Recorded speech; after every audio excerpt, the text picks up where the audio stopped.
Tudo bem, turma boa? 15 de fevereiro e estamos aí completando a primeira quinzena de fevereiro. E passa rápido, né?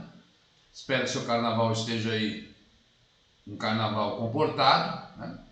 Afinal de contas, todos nós temos que cumprir esse espírito cidadão para tentar conter essa segunda onda que está bem pior que a primeira. No final de fevereiro eu volto a falar um pouco mais sobre a Covid, tá? Eu sempre no final do mês eu procuro trazer um balanço aqui para não ficar toda hora falando, e temos muitas coisas para falar também.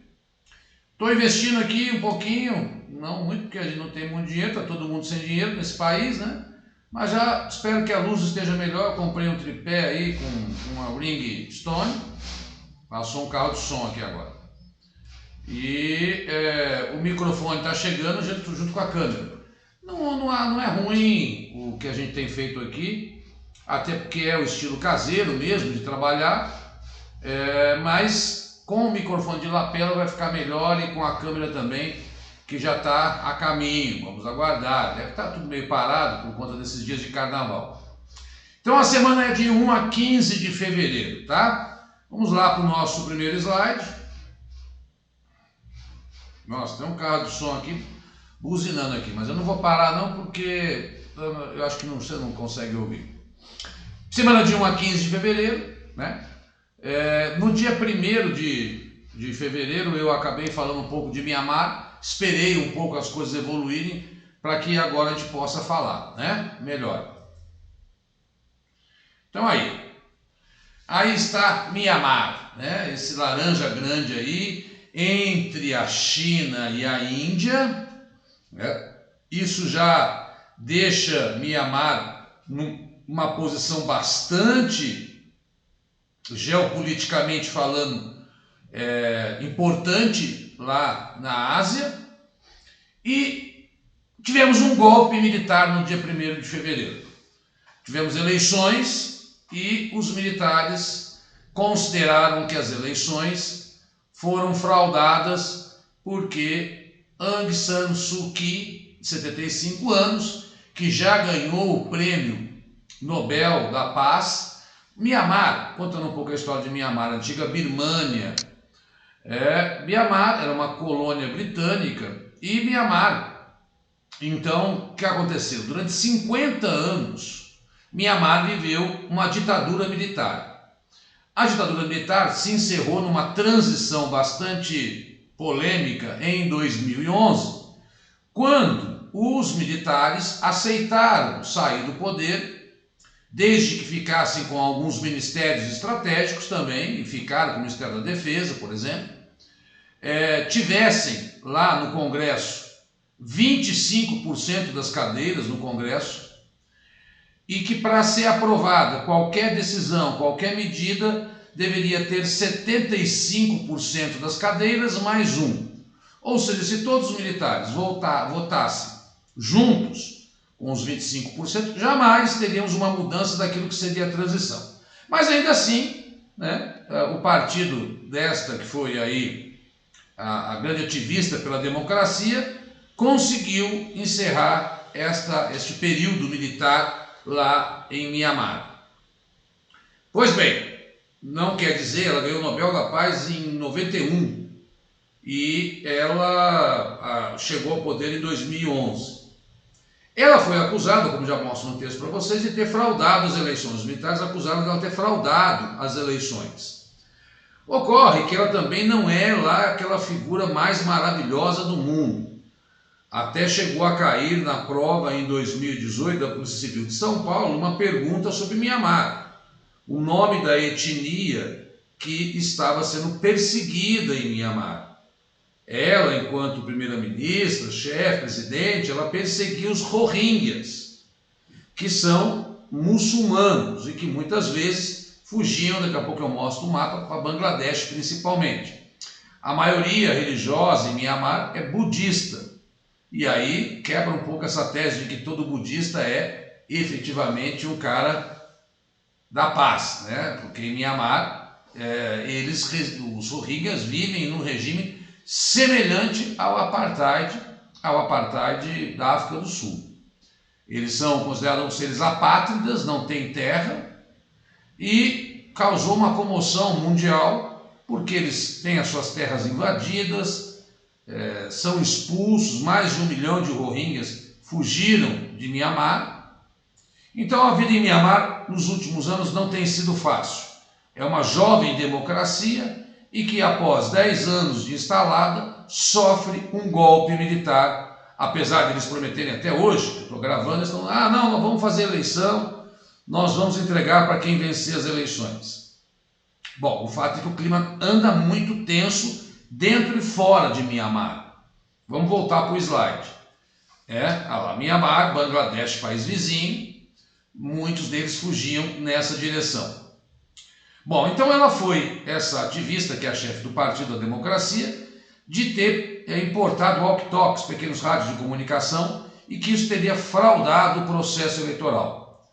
Ela e o então presidente eleito estão presos em prisão domiciliar e os militares cortaram no dia 1º de janeiro todas as redes de telefone, bem como a internet, interromperam as estradas e se instalaram no poder alegando que houve fraude eleitoral. Agora está na moda dizer que tem fraude eleitoral depois que você perde. Então este é o cenário em Mianmar faz 15 dias, com uma forte retaliação internacional. Alguns entendem que China e Rússia, por debaixo dos tapetes, aí, apoiam o golpe militar e que Estados Unidos e o mundo ocidental estariam ao lado da ativista Aung San Suu Kyi. Mais um jogo de estratégia de disputa pela Ásia, já que a China vem expandindo muito suas ações, seja em Hong Kong, seja naquelas ilhas artificiais. A China tem avançado e demonstrado, já tem a sua interferência no Vietnã, no Laos, no Camboja, né? Ali, na Tailândia, há pouco, eu gravei aula também, ocorreram manifestações contra a monarquia que ali vive. Então é um pedacinho da Ásia muito complicado, porque as democracias são bem recentes. E há uma forte interferência da China, algo que o mundo ocidental não deseja. Próximo slide. Aqui. Escalada de repressão, né? As pessoas estão na rua, e essa notícia na terça-feira que eu estou gravando hoje, né? Ela deve ser escutada aí. Os advogados alegam que o governo diz que vai fazer uma audiência com ela, possivelmente via internet, né? E o que acontece é que os manifestantes estão nas ruas, há prisões, há tiros, ninguém sabe ainda se tiro de bala de verdade ou de bala de borracha, ou seja, o confronto, a crise está instalada aí em Mianmar, 3 anos após toda a perseguição que ocorreu aos Rohingyas, como eu havia citado. Quando eles querem minar qualquer possibilidade de ação popular, eles impedem o acesso à internet, porque a internet é que vai, e o telefonia móvel principalmente, porque ela evita esta mobilização. Como eu falei, há outros interesses. Os americanos já aprovaram sanções econômicas contra militares que estão no poder. Eles dizem que vão fazer as eleições, mas nós não sabemos quando. Enquanto isso, em outras palavras, o pau está comendo, né? O bicho está pegando em Mianmar, porque viveu um golpe e vive um golpe militar aí desde 1º de fevereiro. Então, eu procurei trazer, esperando um pouco mais o desenrolar das coisas, para poder ter uma visão mais completa, né, da situação, e a coisa está se arrastando. Vamos ver se eles cumprem a promessa e realmente realizam as chamadas eleições diretas livres, né?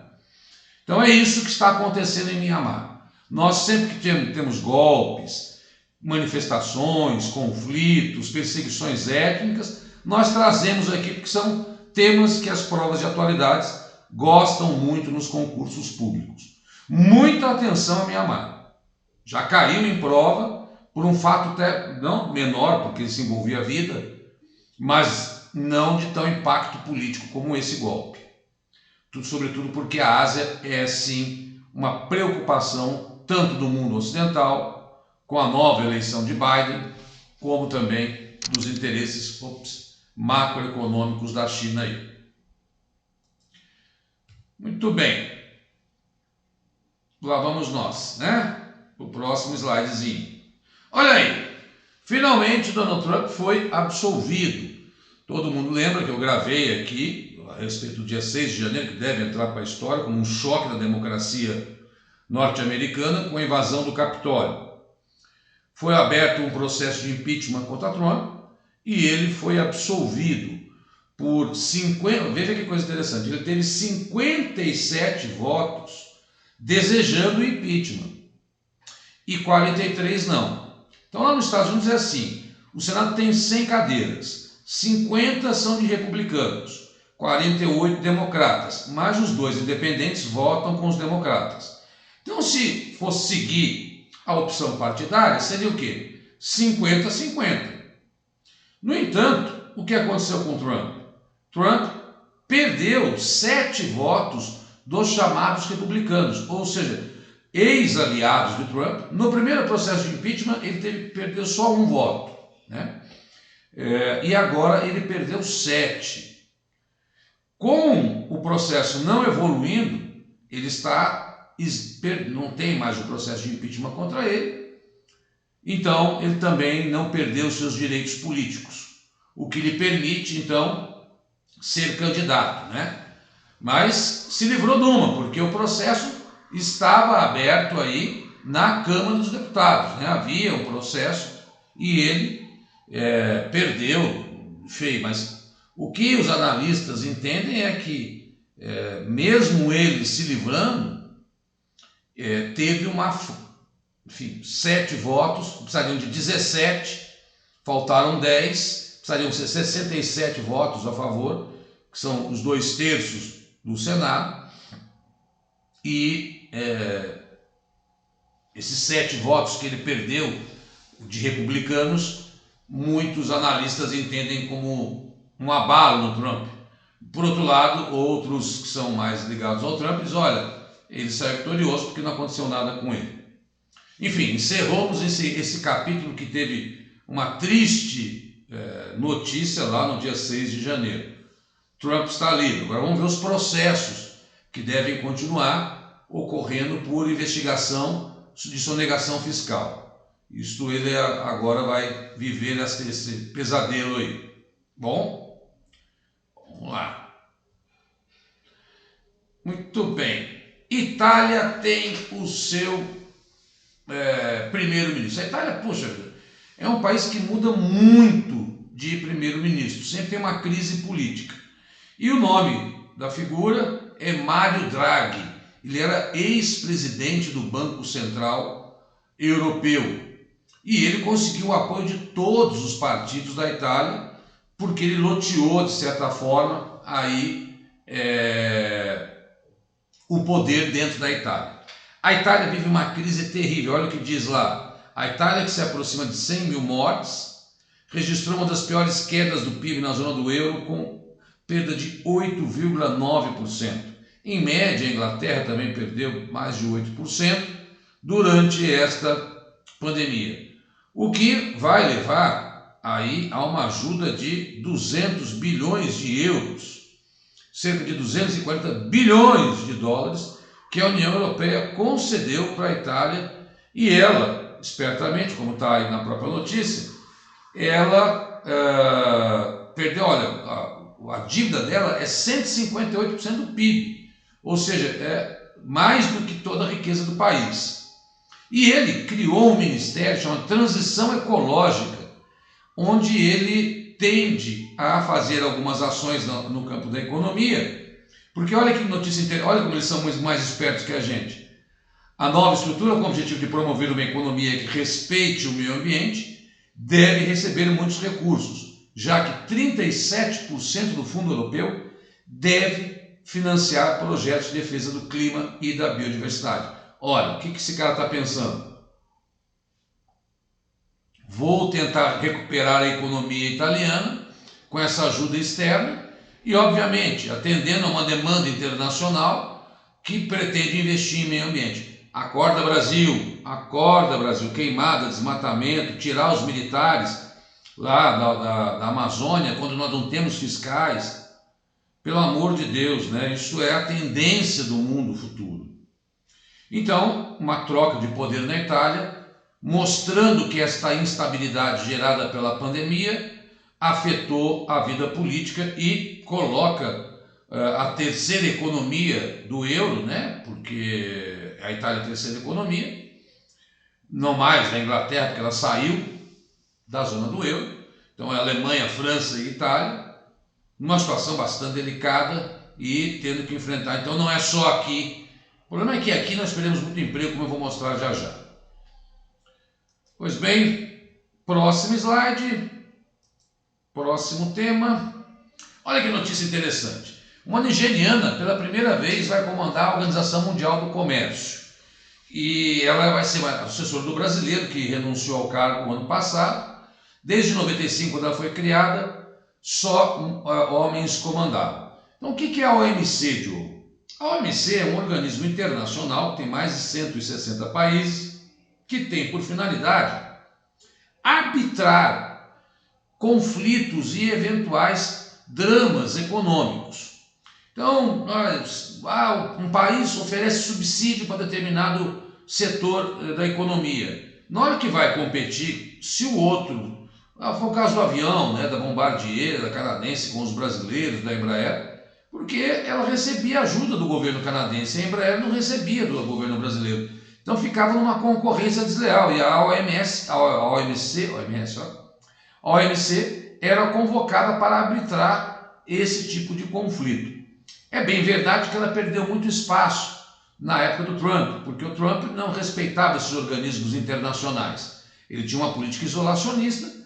E essa nigeriana que foi eleita, uma mulher que trabalhou no Banco Mundial um tempão, fez uma reforma econômica na Nigéria, que é o país mais rico da África, fica sempre disputando com a África do Sul. Uma entidade em economia, esta senhora de 66 anos, e que o Trump recusava aí, o direito dela tomar posse na OMC. E ela é negra, obviamente, né? E uma mulher tomando posse nos organismos mais importantes da economia, como o próprio slide mostra aí para você, né? Um pouquinho da história dela. E ela é muito respeitada pela sua capacitação. 25 anos no Banco Mundial. Desenvolveu, olha só a trajetória dela, uma das 5 maiores líderes mundiais pela revista Fortune. 100 pessoas mais influentes do mundo, enfim. Não estamos tratando de, vamos fazer uma gentileza, nada disso. A figura Okonjo Iweala, ela é batuta, pessoal. Ela é fodida, mulher. Boa pra cacete. Então, mérito, tá aí. O que a gente sempre gosta de chamar a atenção, que um brasileiro, hoje esse brasileiro está na vice-diretor executivo da PepsiCo, esse Roberto Azevedo. Mas já caiu numa prova da VUNESP do TJ quem era o brasileiro que presidia a OMC. Vamos ver se com os tempos de Biden ela passa a ter mais respeito com o apoio norte-americano. Com isso eu encerro os 3 grandes temas aí de mundo.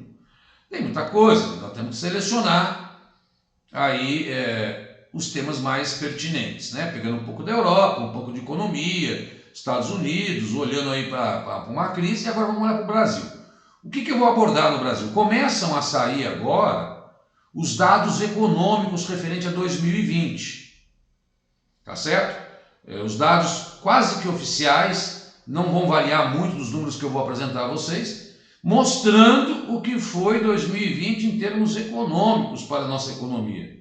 Uma tragédia, não tem outro nome, tá? Parece até o Boris, cara, olha, uma vergonha.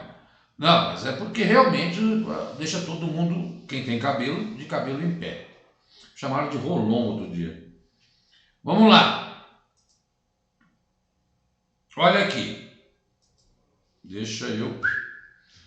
Aqui alguns dados. Prévia do PIB indica tombo de 4,05% da economia em 2020.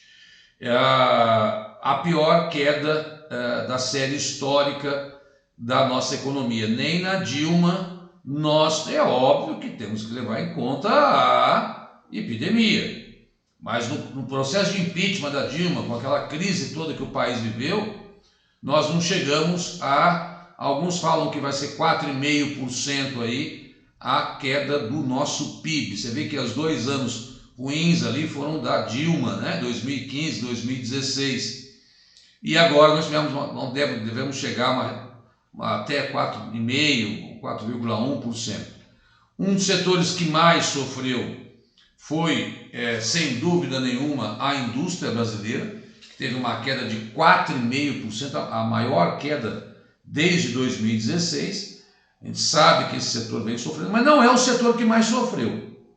O setor que equivale a 60% do PIB brasileiro, que é o setor de serviços, teve uma queda de 6,8%. Desculpa, 6,8% em 2020. O que a gente faz, são as escolas, as academias, o comércio como um todo, teve uma retração bastante grande em termos concretos e reais no que diz respeito à economia. Então esses dados começam a chegar sobre 2020. O comércio não perdeu tanto como o setor de serviços, porque muitas vendas pela internet, o delivery salvou. E a ajuda financeira também, sem dúvida nenhuma, permitiu que o brasileiro pudesse aumentar um pouquinho o seu poder de compra. Mas é isso, guardar esses números porque eles sempre são cobrados em prova. Mais um dado sobre a economia brasileira, que revela bem isso que eu estou falando, o serviço, foi 7,8%, a maior queda anual desde 2012, está lá em cima no slide. E aqui um dos dados interessantes, quando você pega, mercado de trabalho brasileiro é um dos mais afetados pela crise. Esta é a porcentagem de pessoas ocupadas em relação à população em idade de trabalhar. Então nós temos aí quase 100 milhões de brasileiros em idade de trabalhar e temos só 47 na formalidade, milhões de brasileiros. Nós estamos com 14 milhões, quase 15 milhões de desempregados, fora a informalidade, fora aqueles que estão afastados ainda pelo auxílio, fora aqueles que não trabalham, são trabalhos intermitentes, uma vida de professor, trabalha segunda, quarta e sexta, por exemplo. Então quando você vai para esse dado, e compara até o Brasil, a Argentina, que está numa crise pior que a Colômbia, está melhor que a gente. Você pega outros países, né? Lógico, as economias mais ricas têm sempre uma população muito empregada, mas até a Turquia está melhor do que a gente, a Argentina, a Colômbia. Mas quem sofreu muito realmente foi a África do Sul, aí perdendo muito postos de trabalho dos oficiais. Então, este é um dado. Não tem trabalho, não tem consumo, não tem consumo, não tem trabalho, não tem renda, não tem renda, não tem consumo, não tem consumo, não tem emprego.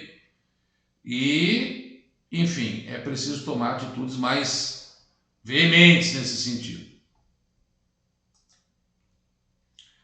Bom, uma questão polêmica, a autonomia do Banco Central. No dia 10 de fevereiro, a Câmara aprovou, falta só ser sancionado. A alegação era de que o presidente do Banco Central, tendo uma relativa autonomia, não ocorre uma gerência política, interferência quando se muda a taxa de juros, se aumenta os juros, se diminui o consumo, contém a inflação, se abaixa os juros, apesar que o juros está baixo, mas nós tivemos inflação de alimentos, nós já discutimos sobre isso, mas a ideia é despolitizar o sistema financeiro brasileiro, porque o Banco Central é o que cuida de tudo isso.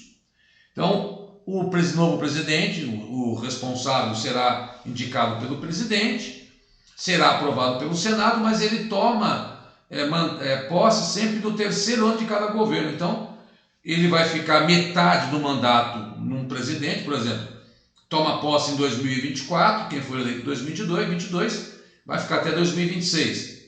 vai ter que conviver, aí, por exemplo, então de 2022 a 2024, o cara tomou posse no governo anterior. Se for uma reeleição, uma continuidade, ok. Caso contrário, nós teremos pelo menos 2 anos de um futuro mandato aí com alguém que não é do apreço político aí do presidente. O período de permanência será de 4 anos, hoje não há prazo definido, deixa eu sair daqui. Pode ser reconduzido, mas só uma vez. E então essas são as regrinhas para a nova presidência do Banco Central.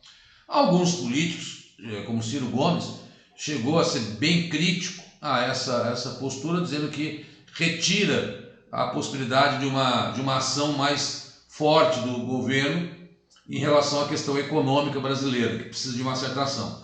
Outros já são mais favoráveis, né, como o próprio PSDB e outros políticos brasileiros do governo Bolsonaro são favoráveis aí.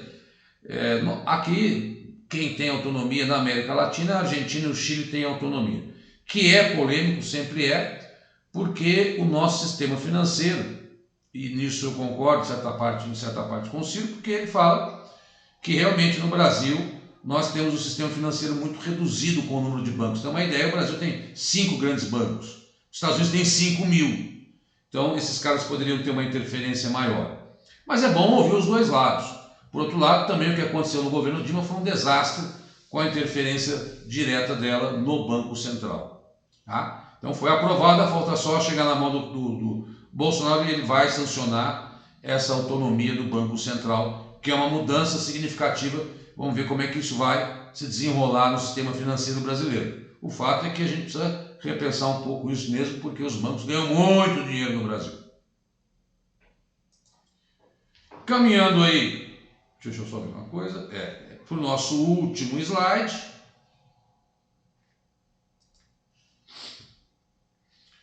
Já que estamos aí com quase 28 minutos, o Paulo Guedes, né? O Ailton Lira e o Rodrigo Pacheco, os novos presidentes da Câmara e do Senado, Rodrigo Pacheco do Senado, Lira da Câmara, acertaram um novo auxílio emergencial, uma vez que essa segunda onda está exigindo algumas situações bastante delicadas, viu? Está de Araraquara, aqui em São Paulo, vivendo um drama, o Amazonas, que nós já conversamos, mas no final de fevereiro eu volto a falar. Seriam 3 ou 4 meses, na faixa de 200 a 250 reais, vai dar um reforço no Bolsa Família, não teríamos aí aumento de impostos, mas deve ser aprovada uma nova PEC para que essas despesas possam ser aumentadas sem ferir aquela história do teto de gastos que já está aprovado o ano passado. Então a estimativa é que se gaste mais 20 bilhões de reais com esse novo seguro, esse novo auxílio que pretende ser para menos pessoas, esse novo auxílio emergencial. Já estamos atrasados, porque ele acabou em dezembro, deu uma batida aqui, deu uma balançada, e muitas pessoas reclamando das dificuldades financeiras que estão passando fome, a verdade é essa, né? Então, uma pressão no Congresso, temos que esperar o Congresso voltar, e tem recesso de carnaval, todo mundo trabalhando, todo mundo estudando. Você está aí, hoje estou aqui na lenha, passei ontem e hoje preparando esse material, não tem essa história. E eles só voltam na quinta-feira. Ah, Brasil e seus antigos vícios. Clica lá no canal, muitas prefeituras fazendo concurso, alguns órgãos estaduais, Cristiano, Fábio, Dorival, gravando sem parar. Acessa lá o Vencendo Concursos, tem aqui os endereços, né, que eu sempre gosto de lembrar, que são os endereços que divulgam o nosso trabalho. Divulgação é super importante para a gente conseguir produzir mais trabalhos para vocês, mais lives, mais conteúdo, e é isso, né? Então, essa seria aí a pauta. Deu 30 minutos, eu sou muito bom nesse negócio. Humildade, Diogo. Não, eu me organizo bem para não para não passar muito, né? Para não ficar muito longo. E eu vou controlando a minha fala para não encher muito de linguiça e conseguir passar por bastante notícia. Sempre Brasil e mundo. Tá bom? É isso. Vencer no concurso, Diogo Silva, atualidades. Vamos junto, vamos com fé, vamos vencer 2021 e carnaval uma hora a gente aí comemora. Tá bom? Fica com Deus, hein? Tchau, tchau.